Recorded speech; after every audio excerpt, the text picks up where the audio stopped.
Today we are looking at electrical energy and we are introducing power.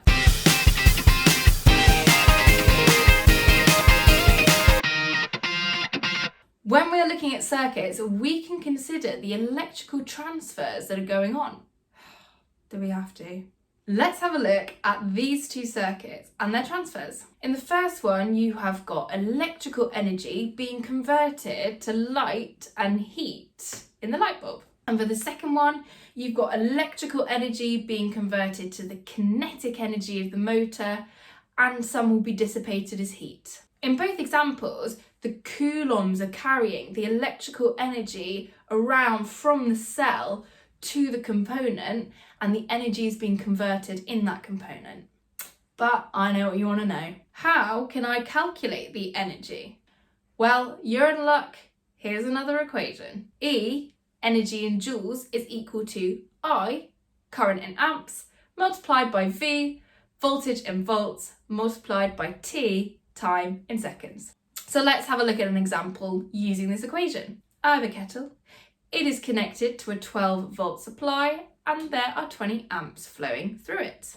How much energy is converted in 2.5 minutes? Let's label our variables. V equals 12, I equals 20, and T equals 2.5 multiplied by 60 to get it into seconds, 150 seconds. So to find the energy, I just multiply them all together and I get an answer of 36,000 joules. Using the same kettle, if it takes 100,000 joules to boil a kettle, how many minutes does that take? Well, I now need to rearrange my equation for time. So I've got energy divided by current multiplied by voltage. So I get my energy, which was the 100,000 joules, divided by brackets 12 times 20. And that's equal to roughly 417 seconds. So how many minutes is that? Well, divide through by 60 and you get 6.95 minutes. That's a pretty lame kettle. So, what's power then? Power is the rate of flow of energy. Power is energy per unit time. In fact, that's actually the formula I can use for power. Power in watts is equal to energy in joules divided by time in seconds. And that works for all kinds of things, not just electricity.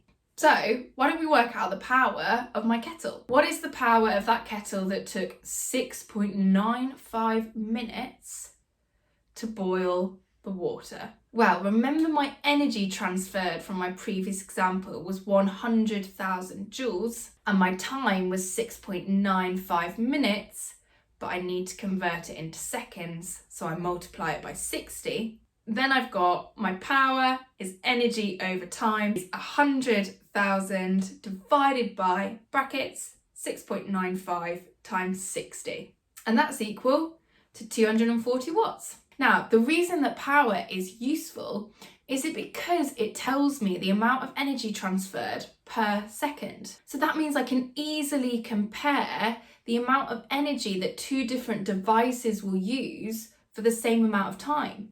For example, imagine you have two laptops, one with a power rating of 2,000 watts and one with a power rating of 3,000 watts. The first one uses less energy per second, so it will be cheaper to run. And a higher power rating isn't necessarily more useful. It depends on the energy it's transferring. The 3,000 watt laptop could just be transferring more energy per second into thermal energy. Different devices are given different power ratings. In the next video, we're going to visit some power equations that are used just for electricity. Hope you found that helpful. Please do download the notes below.